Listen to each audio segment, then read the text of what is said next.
Hello, everybody. Thank you for joining the Spiritism Talk Series hosted by the United States Spiritist Federation every Saturday morning at 11 a.m. Eastern Time. I am very happy to host this talk by REJANE Planner, who will be leading our live with the theme Demystifying Death. Before we get to REJANE, I have three announcements. First, there is a new weekly podcast-like series called Psychology and Spirituality, a bridge to a better life based on the works of Joanna de Angelis. There is a new episode every Friday at 6 p.m. Eastern Time. The Psychology and Spirituality weekly talks based on the works of Joanna de Angelis will offer a safe space to confront, compare, correlate, and expand spirituality concepts from a psychological lens, bringing insights, actionable tips, and real-world advice to help you lead a better life. Please subscribe to receive notifications of new episodes at the USSF YouTube channel. Second announcement, the USSF is hosting the 17th U.S. Spiritist Symposium on September 30th, 2023 in Portland, Oregon. The symposium will focus on the topic of spiritual path to mental balance, with a full-day program including talks, panels, Q&A sessions, youth panel, kids and youth activities. Save the date. Finally, on the screen, please note there is a QR code. If you want to help the USSF promote more publications and promote Spiritism to everyone, please scan the QR code on screen for your donation. Now, back to REJANE. Hi, REJANE, how are you doing? Thank you. Good. Hi, Peter. Good. Thank you. So I'd like to welcome you, and it's great to have you here to discuss demystifying death.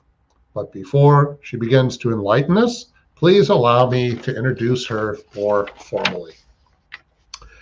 REJANE Planner is an electrical and nuclear engineer with a master's degree in nuclear engineering from the Military Engineering Institute, IME, in Rio de Janeiro, Brazil. Since 1989, she lives and works in Austria.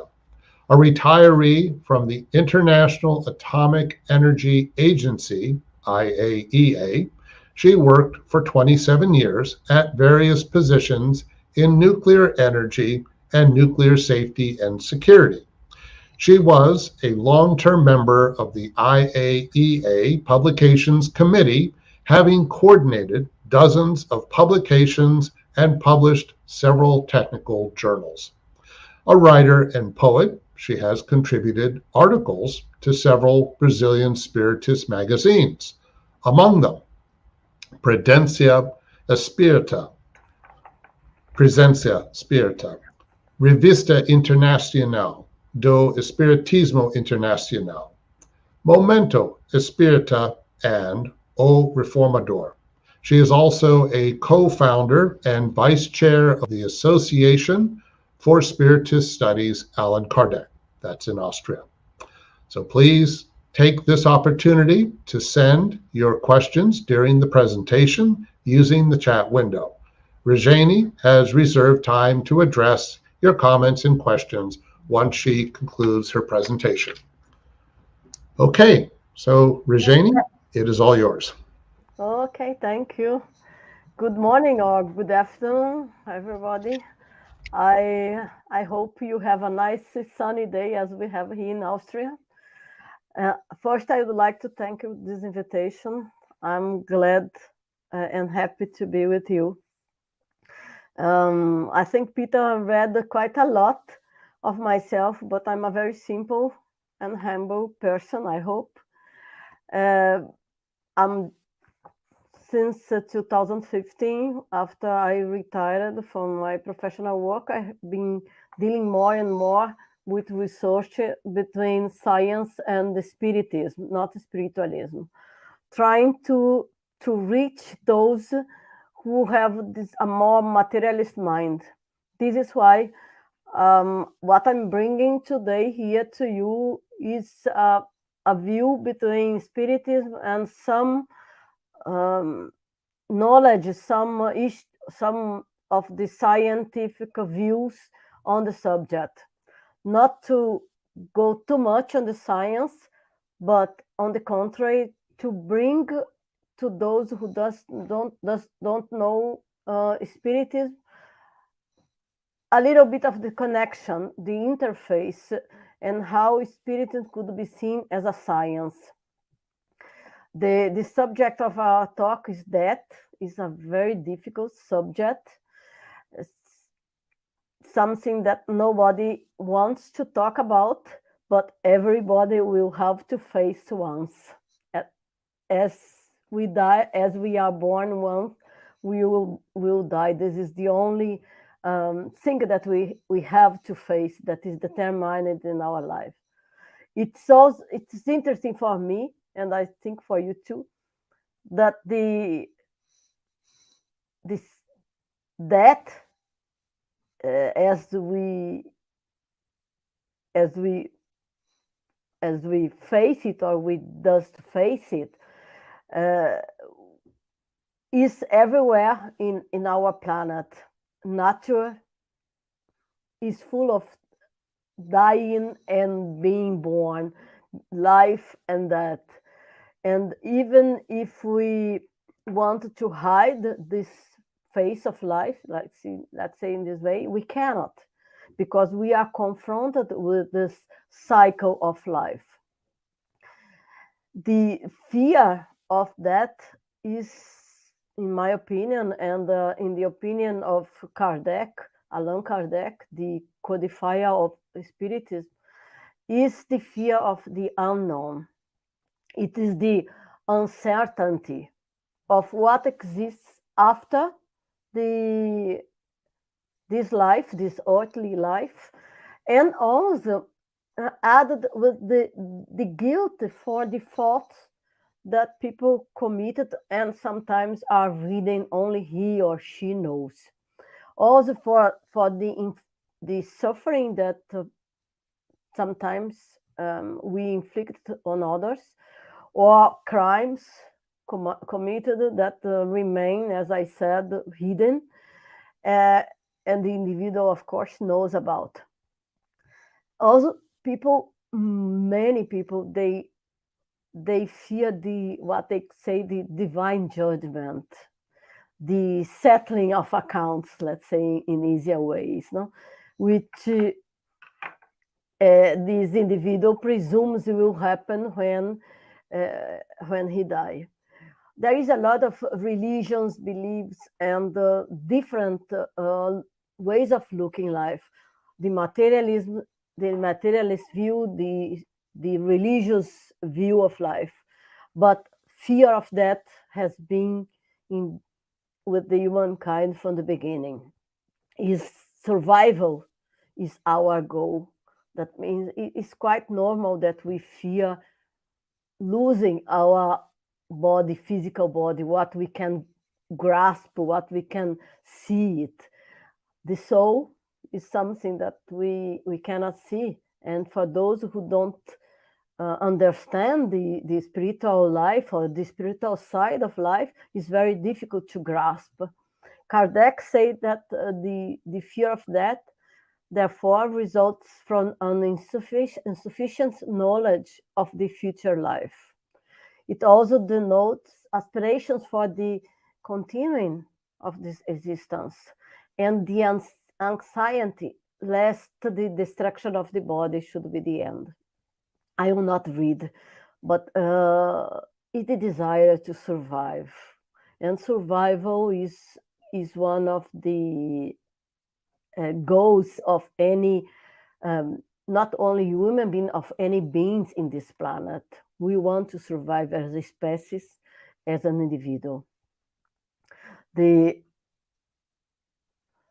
Joana de Angelis spirit, of course, the spiritual guide from Divaldo Franco, when he was here in Vienna in 2010, she told us that when one is aware of the real meaning of death, I mean, as a passport, as to life, the joy of immortality replaces this anguish of the eternal goodbye, or the promise of the final judgment, or even what the never seeing someone again.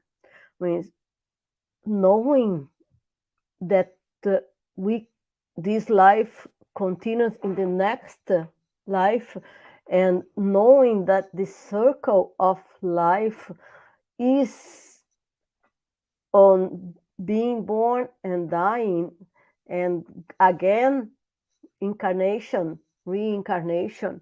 This is what brings the individual a more peaceful life, a more a connection with the spirituality, with the high guides, with Jesus, and with all the messengers of God.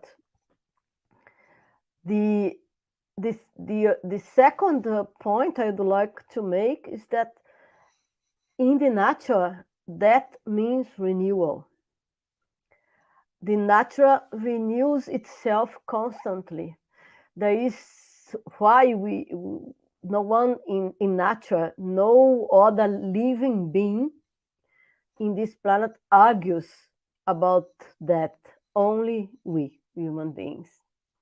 The nature doesn't argue. The nature cannot regret death because it's there. We face big floods. We face destruction by fire, and in 1 year, 6 months after that, we see that the nature is blooming, is everything again alive. That means that if we look around us, that is really renewal. And moreover, if we look at what the scientists are saying, our body, and I have heard about that many years ago, and I thought, aha, this is spiritual judge, the spirituality talking. But this is true. We die every day. Every day, some part of our body is younger than we are. I'm around the 60s. I will not tell you how old I am, of course, but maybe some parts of my body are 15 years old. That, as you can see in this picture, for instance, our skin renews itself every 2 weeks. Our colon, in the gut, the epithelial cells of the colon, they renew every 5 days. The only cells that stay longer, that don't die during our lifetime, are the cerebral cortex. That means it's the only cells that are as old as we are. And this is something really to think about, to reflect about that, because even if our body is renewing itself, and of course we are getting old, because the cells cannot renew themselves in the same way that they were at the beginning. This is where a baby has a very nice skin, and we, a little bit older, have a different kind of skin, because the cells are renew every 2 weeks, but they lose the function of renew as well as in the same way than they were before.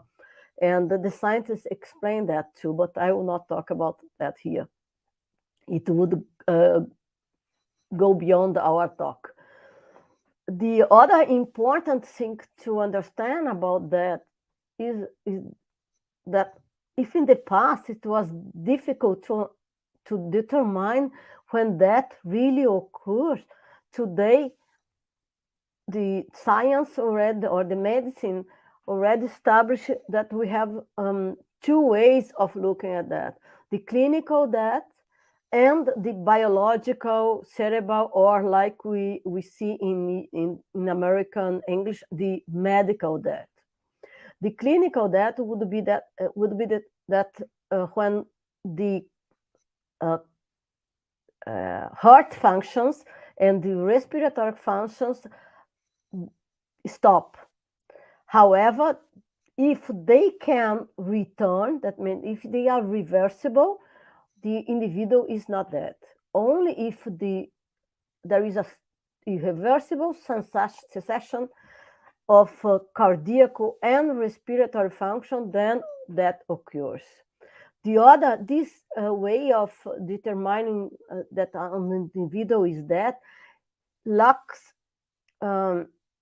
certainty, because, and we can see that when we analyze the out-of-body experience, when we read or we listen to people that have an infarct, a heart infarct, and they can see with the eyes of the soul, of course. They can see the emergency team working on them, trying to get them back to life, and sometimes they can see the environment. If they are in a surgery room or in an emergency room, they can sometimes see the people that are operating on them, the surgery, what is going on, what the doctors are talking, and so on. This is the clinical death. It can reverse. But the biological death, it means when the cerebral functions fully stop, this cannot be reversed, and then it's an irreversible stop of the cerebral functions, then it's death. This is when starts the biological death, and our body will die, let's say in this way, slowly. The cells also die in different timing, in different period of time. This is why the death process is slow. The corpse, the cadaver, takes some time till it really disintegrates fully. And this has a lot of implications in some cultures and some let's say ways of dealing with death in our time. It's very common, for instance, that today instead of burying someone, they how do you say this in English? They burned. I don't know the word in English. I'm sorry, and I also forgot the word in German. Anyway, when I'm sorry, forgot. When the cadaver, the corpse is burned, no? That means it's making in ashes. You need some time. You need to wait a period of time for that, to be certain that that is there, and also from the spiritual point of view. And we will see why in some minutes. The quest for all that, and even for determining the time of our death, or the death of an individual, is what happens at that moment. And for the scientist, the quest is what happens to this inner light of consciousness with the death of the individual body and the death of the brain. There are different points of view in science and from the spiritual point of view and in Spiritism.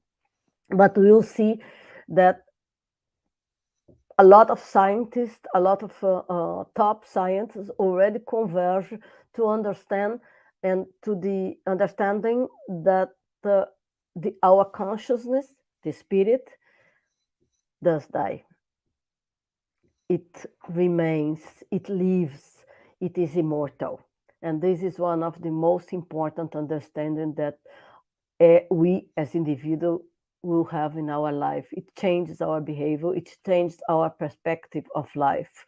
This is what demystifies that.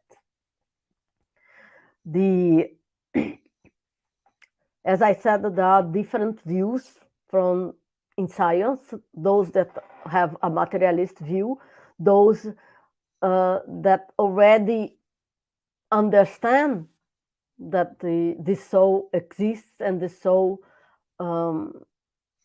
keeps its path, goes on his path longer and longer. And there are quite a lot of theories of conscience that indicate the continuation of the self, this awakening of the soul in the next life. I will not talk much about all those theories. I take the opportunity here to introduce you a paper I wrote 2 years ago in 2020, and it was published in this book on examination of religiosity, influence, perspectives, and health implications. There were 4 doctors and myself. Each one wrote a chapter. I think there is 8 chapters, 9 chapters. Mine is chapter 8. And what my intention was to bring forward this knowledge that the view of the consciousness as the immortal soul, as the spirit. And then we talk about all the phenomena of the soul, the mediumship, and the various aspects of mediumship, and the scientific approach to those. Back to our subject, how we overcome fear, facing reality. Hard science will not be able, will be able once, but cannot account for awareness. Currently, we cannot, and cannot even explain how life evolves. However, more and more, as I said, more and more science become aware of this possibility and understand and take into account and do research on that. Freeman John Dyson is a British American theoretical physicist and a mathematician. For me, he tells something because he works a lot in the nuclear area, and he writes. He says in an interview, and I found that in the Journal of Consciousness Exploration and Research, published in 2016, he says that it seems more reasonable to think that mind was a primary part of nature from the beginning, and we are simply manifestations of it at the present stage of history. It is not so much that mind has a life of its own, but that mind is inherent in the way the universe is built. And then more, he says that extrasensorial phenomena is real, but cannot be tested with the clumsy tools of science. What he's saying that currently the scientists did find a way, and I will say not currently, is exaggerating, because I just read a paper on a nice experience that I'll tell you in a minute. That means science, the academic science doesn't explain or doesn't research on extrasensorial phenomena or in anomalous phenomena as they should do. However, some people do. And interesting sites about that is the Society for Scientific Exploration and journals like that, the Journal of Consciousness Exploration and Research and others. The article that I want to mention to you that I just read, someone came here to visit, sorry for that. The article that I want to mention to you that I just read 10 days ago. It's a research that say that it's they measure using the double split experiment. That is the double split experiment. Is that experiment that started the quantum physics that proved that light has two faces that can behave as a particle or as a wave. They use that experiment to see how the mind influence matter, and they identify that it's needed only less than 10 volts for the mind to manipulate, to influence matter. This is something beyond what I would say that we could do it at the moment. It means for me that science is open itself for new discovery and merging what we talk in Spiritism. Back to the Spiritism, if we read in Heaven and Hell, we'll see that Kardec writes that the way to overcome this fear is to direct our thoughts to the source of life. What is the source of life for you? For me, it's God. For me, the source of life is this universe where we are in. The source of life is where I am as tangible physical body, but also a body that is full of energy, because each atom of my body is an energy. The atom is we see as a particle when we observe it, but it's an energy. It means that all our molecules, all our cells are made of atoms, and we are energy bodies, even in this tangible body. The other, he said, to the soul, which is the real being.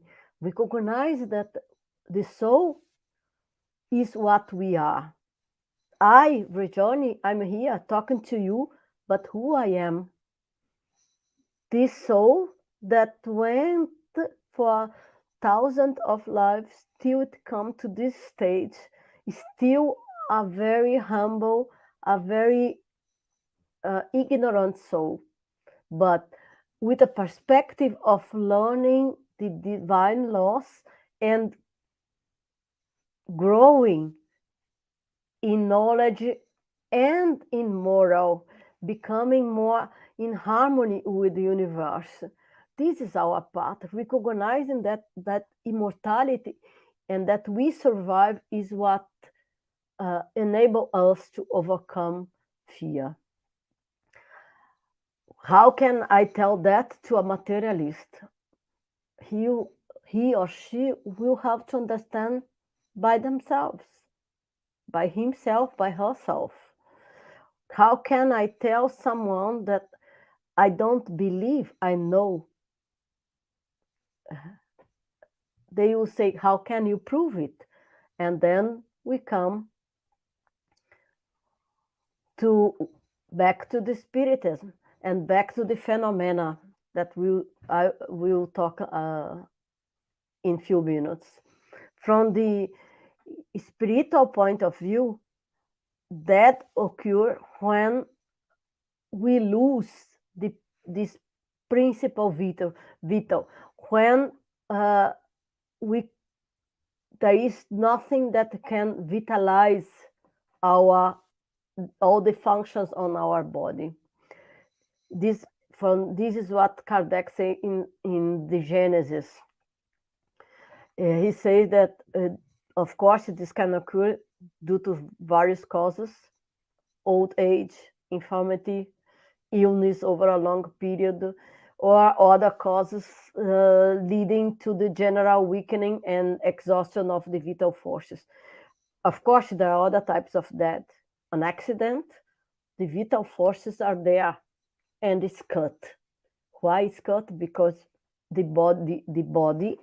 the functions of the body are destroyed, the main functions of the body. Either is a shooting in the head, or is an accident that person get the neck disconnected, and then there is no way to get the respiratory functions working and the heart functions working. There are different kind of that, of inflicting harm to someone, and they're the normal way of dying. Usually in the case of this slowly exhausting of the vital forces, that means the infirmity, the dying, the terminal ill people,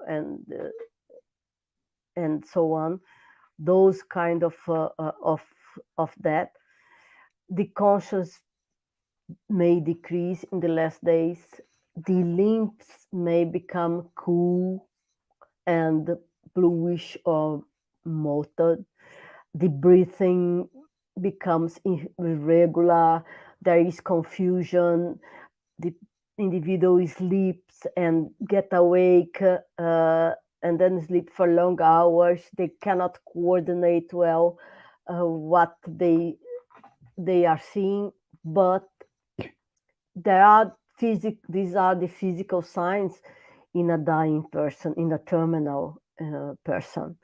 And of course, we are family, and if we are the one who is in this process, we need to be prepared for that. From everyone who is involved in the death process should be prepared. And today, medicine has a lot of ways of helping family and the dying. The other, also in this process, the process has kind of stages, and this was proposed by Elizabeth Kubler-Ross in 1969. Some scientists today don't acknowledge those 5 stages of the emotional stages of the terminal ill patient, because they say that it's old and there are new views. But in fact, that is today many people accept that there are a first stage of denial, when people deny what is going on. Then the anger means, this cannot be happening with me. I don't accept. I don't want that. Why me? Why not someone else? Then a time when the person starts bargaining with God, please give me back my health. A time when depression may comes, that is the more difficult, because if depression may comes, as in this chapter, it can become a crisis, and it's very difficult for the person to go out of that crisis. And then finally, the acceptance of the situation and letting it go. There are a lot of milestones on those 5 steps, but the fact is that someone needs to help the terminal patient, and to help or provide assistance also to the family. Usually those stages can be eliminated or minimized by psychological therapy, or more important for our talkings, with the knowledge of the spiritual reality. What I've been saying here, the mortality and survival of the soul, the knowledge of life in the spiritual dimension. Of course, the pain of a mother leaving her child or her children, or the father leaving his wife and his children, or a lover letting go of her love, is not easy. Is missing someone. We miss each other if we know each other well. I miss my mom, who lives in Brazil. I have one son who lives in Rio, another lives here, and many people, many relatives around the world and friends around the world. I miss them all. And we may say yes, but we will see them. Yes, maybe, maybe not. Who knows what is coming tomorrow? But what I know is that I will live tomorrow, either here or in the other side of life. Because life with big L is only one, is immortal. Life with little l there are many, many lives that we live throughout our bigger life. And the other, what I also would like to point here is how to prove that there is an spiritual world. Do we need to prove? But in fact, it's interesting that from a spiritual perspective, either from the scientific point of view or from the spiritism point of view, we'll see that research merge to go to a common point. The deathbed visions are common in the sick, in the illness person, and they could be visions or conversations with spirits and discarnate relatives or friends. And interesting, the other persons that live with the person, the terminal ill person, can also, or persons that have a crisis, are in a moment of crisis, they can also see people or see discarnated or disembodied person. One of the universities who does quite a lot of research in that is the University of Virginia in America, and you can go to their sites and look of how they do those researches and how there is a good base research. I'm not sure if some people here that are listening to me are from this area. I apologize if I'm giving a flat information, that means not so deep, but we don't have much time for that. What I would like to point out is from already in the beginning of the 19th century and end of 18th century, there were a lot of researches on what the dead person, what is going on with the dead person, what is going on in the deathbed. And Ernesto Borzano is an Italian psychologist and psycho researcher.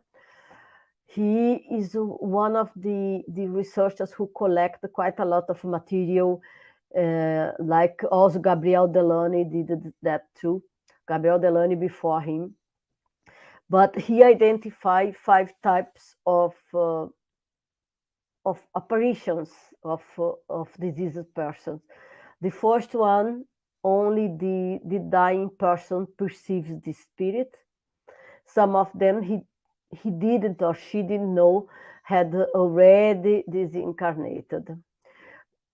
The second is the dying person, and the persons who are with her or him perceive the presence of a spirit. That means both dying and the relatives or who is with them perceive the presence of a spirit. The third case is only the family members perceive the presence of spirits. That means the patient is not aware. Sometimes the deathbed apparitions occur coincidentally with mediumnity, with other confirmations, with mediums that tell one of the relatives or the persons that they have seen or they gave messages. And the fifth case is the apparitions of the dying person himself, moments of his death, and in the same house where the corpse is or not. And I will tell you some examples on that to illustrate. Borzano also said that because his aim was to prove the spiritual life, what the scientists at that time and they still in our time say that all that are hallucinations. What he says is that if phenomena of hallucinatory vision take place in the crisis of death, it is also certain that telepathy, telekinesia, lucidity, premonition, bilocation, etc. also occur. That means if the deathbed apparitions are hallucinatory vision, what are the others? And this is one of the arguments.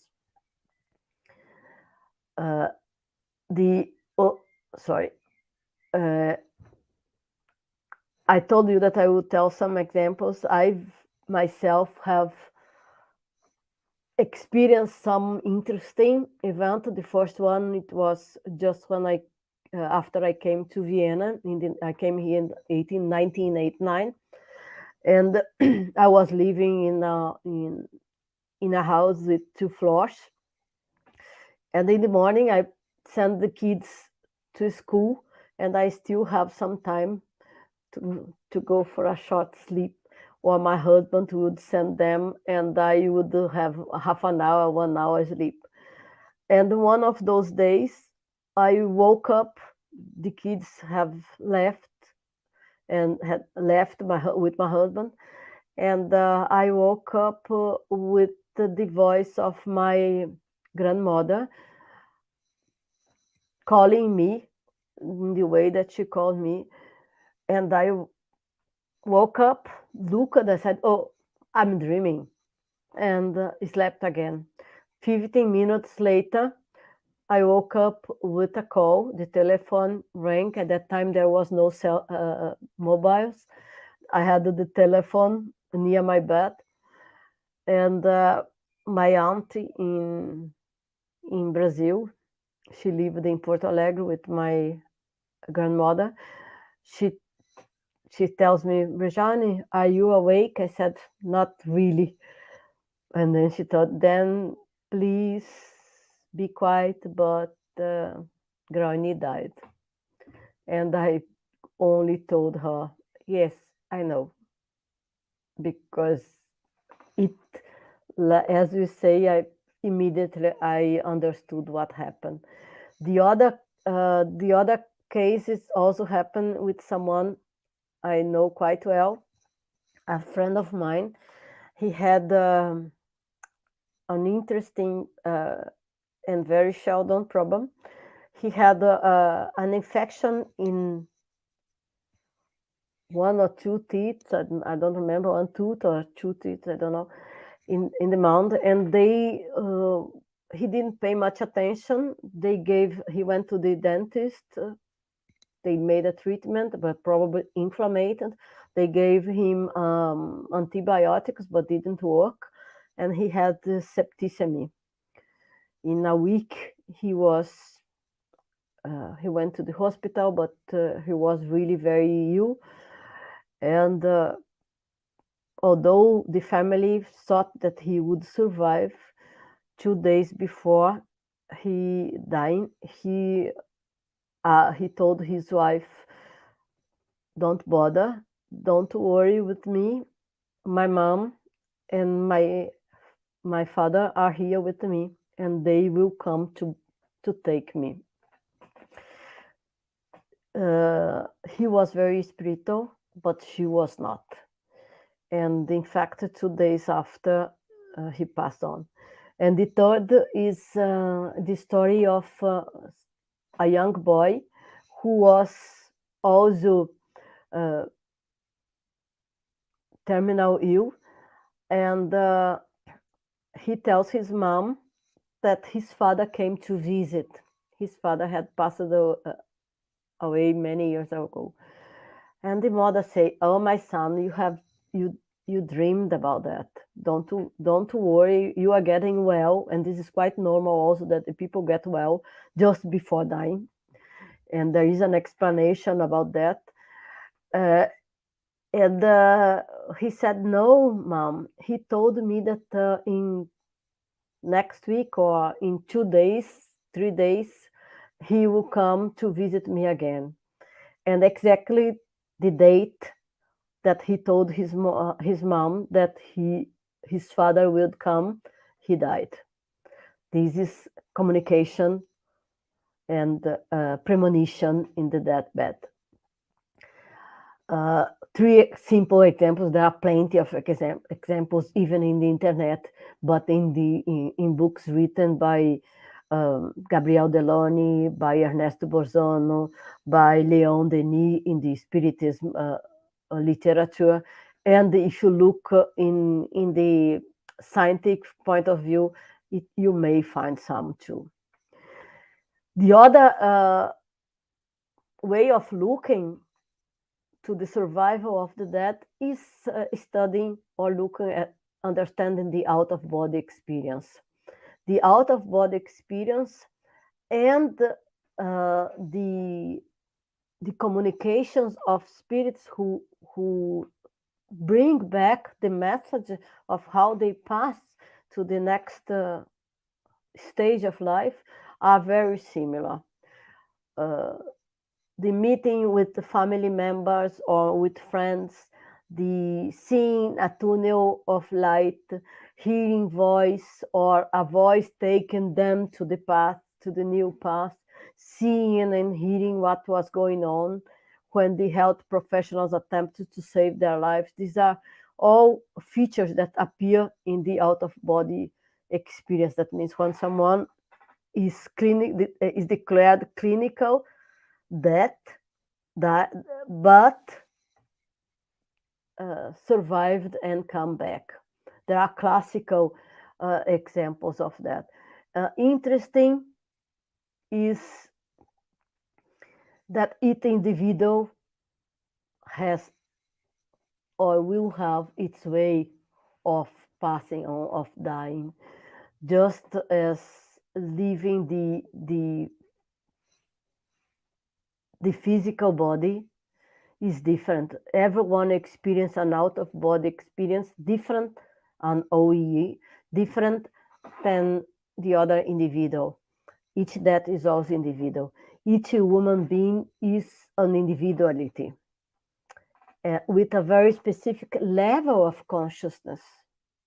I'm different from any of you, and you are different from me. And when I talk with my son, I have to acknowledge that he is very difficult than myself. He thinks different. He's in a different path of his life, not his life, even his life with L, small l, or with big L. And so we are, here among ourselves. And because of we are different, we face different the last moments of our physical life. And how we think, how we perceive the world and the reality will influence the way that we go to the spiritual world. I have quite a lot of other points to talk to you. I'm not sure if you will have time, because we could talk here also about the past life memory, and reincarnation is another way of giving a glance at a previous life. That means of being sure that we are immortal, because if we live before and we are now here, we are a soul living through many lives, like quite a lot of psychologists in America have already written. And those are the two researchers. There are others who did quite well in this area, Ian Stevenson and Jean Tucker, who continued the studies of Ian Stevenson. There are also Dr. Banerjee, who even helped Ian Stevenson with his research. This, by the way, this case of Leninger there is quite a lot of discussions in the scientific community about that. Some of them accuse Tucker, and others go with Tucker. I'm the one that go with Tucker on that. I think he did a very well and fundamental research. Although the book was published, the boy really, we could prove scientifically that the boy have a memory of his past life. If someone wants, I can tell one of the last discussions on that within the scope of the Society for Scientific Exploration. We will not talk much about that. We have 5 minutes. But it's interesting to remember that we are not only the body, we are not only the soul, the spirit, but in between we have the spiritual body, what Kardec called perispirit. And this perispirit is attached to our body cell by cell, atom by atom.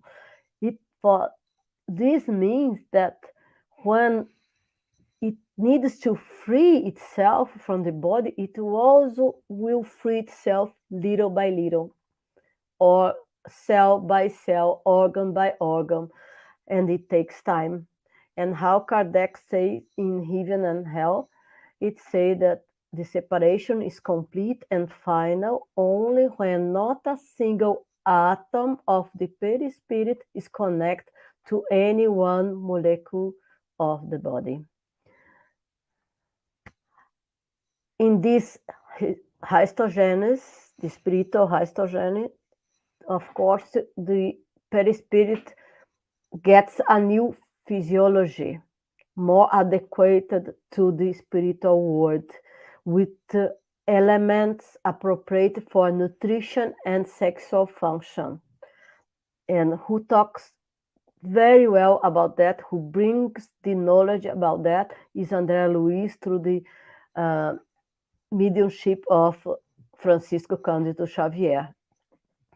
Also, we know that the perispirit will take the form and appearance of the physical body of the outgoing incarnation. However, when after living for some time in the spiritual world, we may transform, because the perispirit has a plasticity function, we may transform and we may get other appearance if we can, with our mind, transform ourselves. And when I say that, I wanted to point out that our mind is so powerful. Our thinking process is so powerful. Our thoughts are so powerful, and we don't use them properly, even here in this life, in this existence. This incarnation then is not immediately, it is gradual, and the process of detachment of the perispirit is not abrupt generally. However, in case of the accident, it may be abrupted. And more important, it varies according to the values and thoughts that each one cultivates within. This is why the spiritual guides tell us, think about the good, think on joy, don't let you get sad, get depressed and afflicted with the small things that happen in our life. Sometimes a small event, we enlarge it so big, and it comes with such an emotional attachment to us that we get in despair, we don't like someone, we start being rude with someone, just because of a little incident. We need to take more care of what are our values, how we think, where we put our will, like the philosophers already said before, where our will is our soul.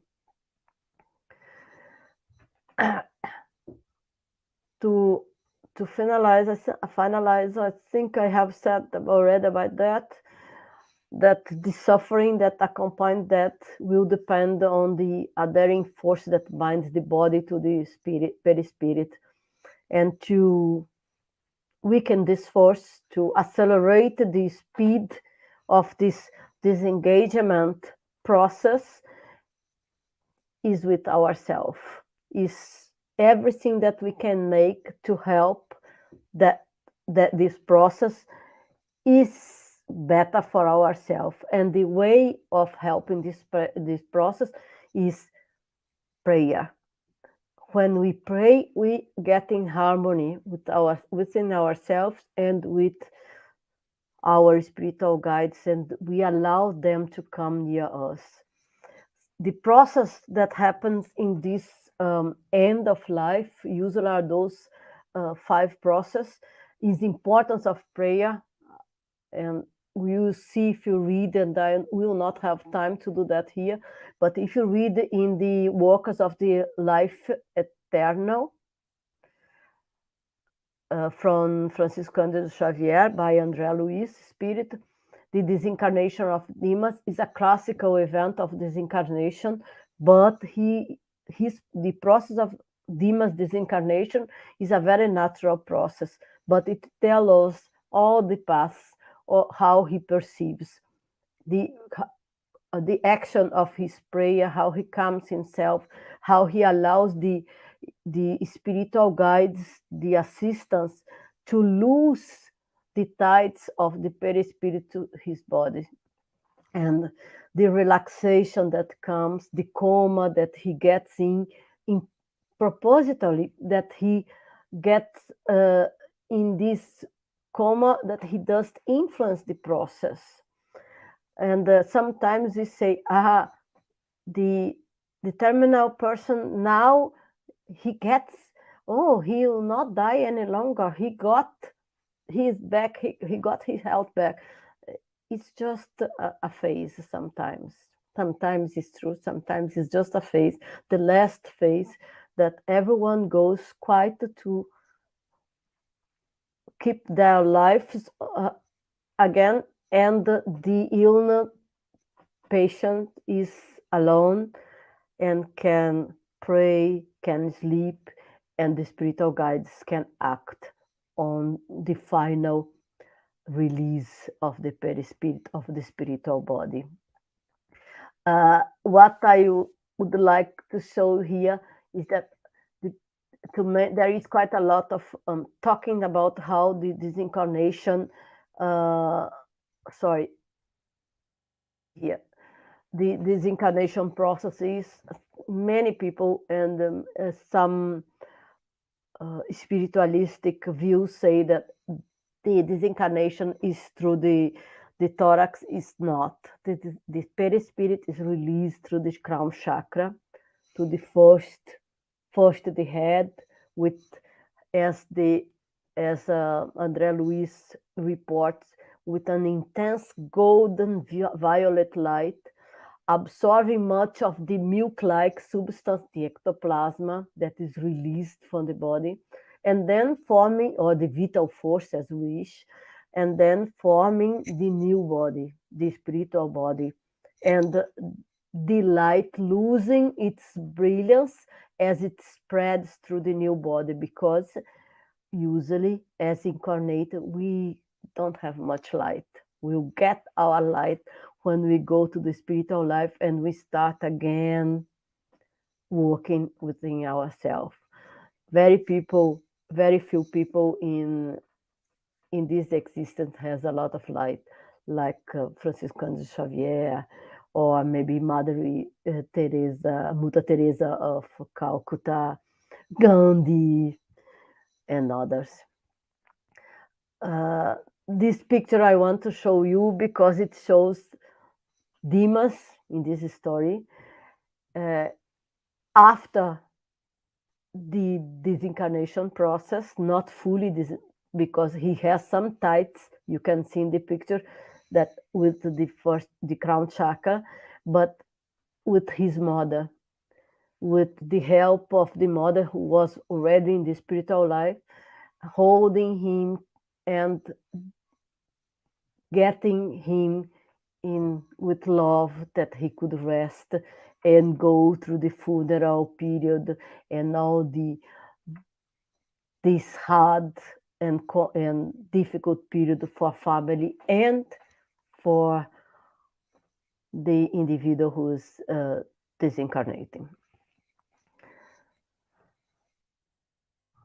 To finalize, I would like to emphasize the need of the prayer, the harmonious thoughts, not only when it comes our time to pass to the next life, but also if we are assisting someone who is dying. Comforting, holding the hands, helping, assisting, talking, letting people talk. This is the way to help. And this is how we'll minimize and make smooth this passage to the new world. Not to forget that our life here is very valuable.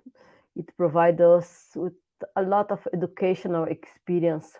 Although we make a lot of mistakes, but we have some success, we consolidate with those mistakes and success each step of our evolution, evolving spiritually and learning how to obey to the divine laws, because the universe is love and love is harmony.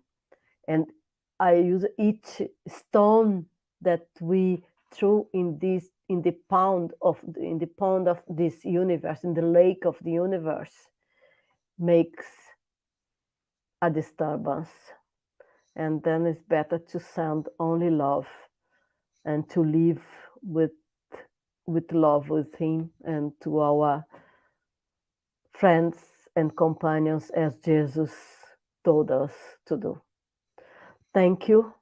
This is what I would like to share with you. And I'm open for comments, questions, if you have, because it was a very simple talking. Thank you so much, REJANE. Thank you for the reflections you provided. Okay, let's see what questions we have. This one from the United States Spiritist Federation. Can having a purpose in life reduce our fear of death? Of course. Viktor Frankl, an Austrian psychologist, wrote a beautiful book on his experience in the concentration camp. And his whole theory is about the purpose of life. Who does have a purpose of life does live.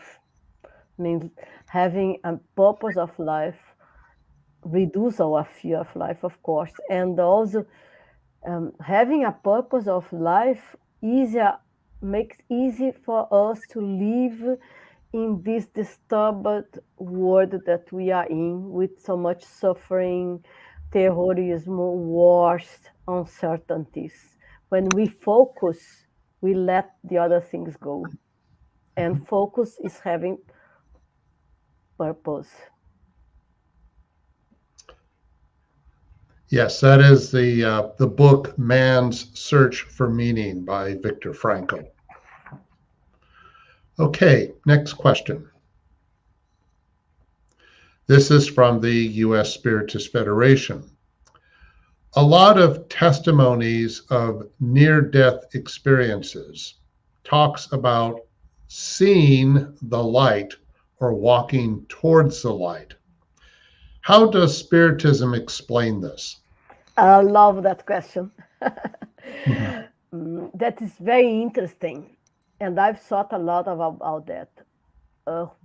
When we read the work of André Luiz through Francisco Cândido Xavier, you find that they talk about a passage, and I'm not sure in which book it is. I'm sorry, it is the book in Portuguese is called Voltei, I Return, and it's written by a Spiritist, Brazilian Spiritist, and he reports to the mediumship of Chico Xavier. He reports his experience from the deathbed through the next life. And there is a very interesting event. He says that he feels himself weak, but someone holds him and supports him, but he's fully aware of what is going on. And there is a step, or they are let forced to rest, but and then after some rest, the spiritual guides take them. Not only he, but there are other diseased persons, discarnated persons or discarnate, that are with him, and they say that they tell them, now please pray and try to get very good thinking, good thoughts. Why? Because they have to cross a passage. This passage, they say, that is a light bridge, a bridge of light that connects the lower spiritual dimensions with the, not higher, but with the spiritual dimensions where this our home, to where the spiritual colonies, spiritual towns are. And he describes this as a bridge, a light of bridge. And myself, I connect that with this tunnel. It's a bridge to the real world, not to the dimensions that in Spiritism, in Portuguese, they call umbral. I don't know how you call that in English, but to the lower spiritual dimensions, but to the, let's say, the middle spiritual dimensions, where persons like you and me, I don't know you, but where I might go, because I'm not such evolved. So Sometimes they call it the how mirror I would beam. explain the walking towards the light, walking towards the better dimensions of life. Okay, thank you. Let's see what our next question is. This is from the International Spiritist Council. Is it likely that there will be a time in the future when mainstream science will be convinced that the soul is immortal? I'm working for that. Yes. And I hope any spiritist scientist is doing that. We are many now, and we see more and more that this is coming. In 2016, it was the first time I went to a conference. It was in Sweden about consciousness, and it was not the first time I went to the conference, sorry. It was the first time I've seen in a conference discussions about God openly. And I've thought, oh, this opened a new way of looking to spirituality. And today, if we do some good research even in the more open academic work, you see that we are going through this path. We will see that. Not we, 100 years, maybe 15 years, who knows? It's encouraging to see what happens. We hope. Yes. Okay, next question. According to Spiritism, what are the different places we can find ourselves after the death of the physical body? Very interesting. Many. It depends on who we are. I think the tradition is that we go to hell, to purgatory, to heaven. This was the Catholic, the Christian old way of looking at that. In 2000, around 2000, the Pope already said that there are no places where we go. There are stages of consciousness. There are not different places where we can find ourselves. There are different states or phases of our consciousness, even emotions, that will bring us to the spiritual dimensions.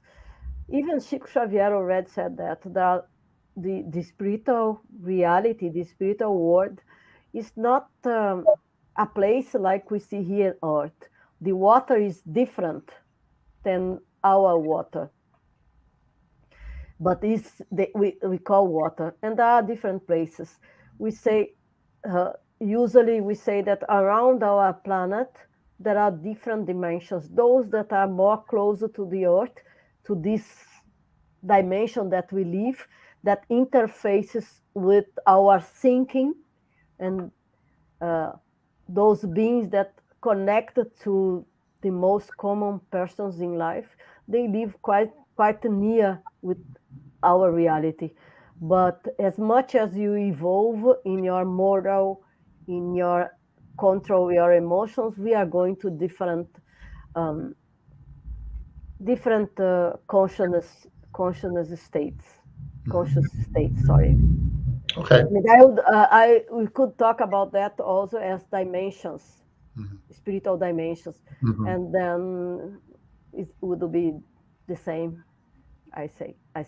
I'm not sure what is the question, if it's about the spiritual dimensions, because then we could say that the earth is a word of expiatory word, then the happy words, and so on. But I prefer to talk about the dimensions and talk about our spiritual reality around our planet. There are also good dimensions, or where dimensions like in these spiritual towns, where we can have quite a peaceful life if we are allowed to go there. But if we are not allowed, we'll have other colonies lower. Okay. So where we go is a reflection of who we are, right? Because of thought. This is the most important, no, Peter? Yeah. Okay, I think we have time for one more question. So let's see what we have. From the United States Spiritist Federation, is it true that near-death experiences are very common? Some people say that they are very common, but people don't talk about them. Because most difficult is getting people talking about NDEs, but near-death experience and out-of-body experience are quite common. Out-of-body experience are part of the development of mankind. You can learn about it. Near-death experience probably are seldom, as more seldom as out-of-body experience, but they occur quite often. People don't talk. With the pandemic, I've heard quite a lot. Really? Yeah. Interesting. Quite a lot. Very interesting for those who survive. There are, I think, even in 2020, 2021, there were I heard about 5 or 6. That is not normal in my community. It's interesting that an event like the pandemic might trigger more discussions like that. Also, that is true. Okay, well, thank you, REJANE, and thank you everyone who has watched today's live, and thank you those who have been following our weekly Spiritism Talk series. Next Saturday, we will have Al Tari talking about without charity, there is no salvation. REJANE, can you do a final prayer for us, please? Prayer? Yes, please. I'll try. Okay.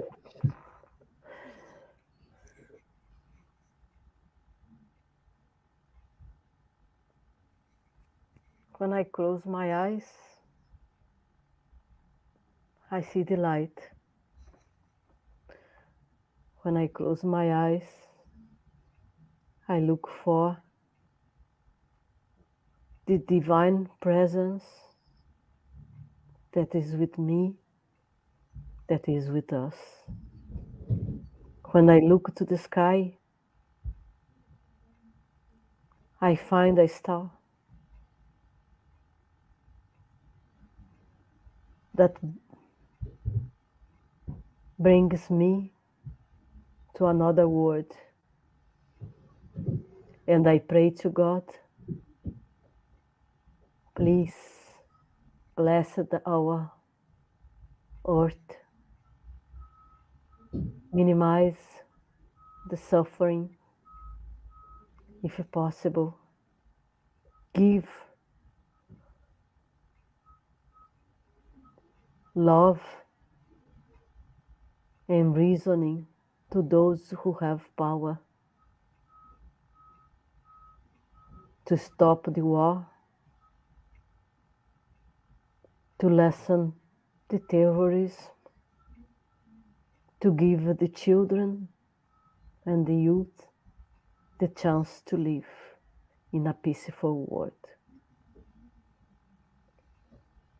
Lord,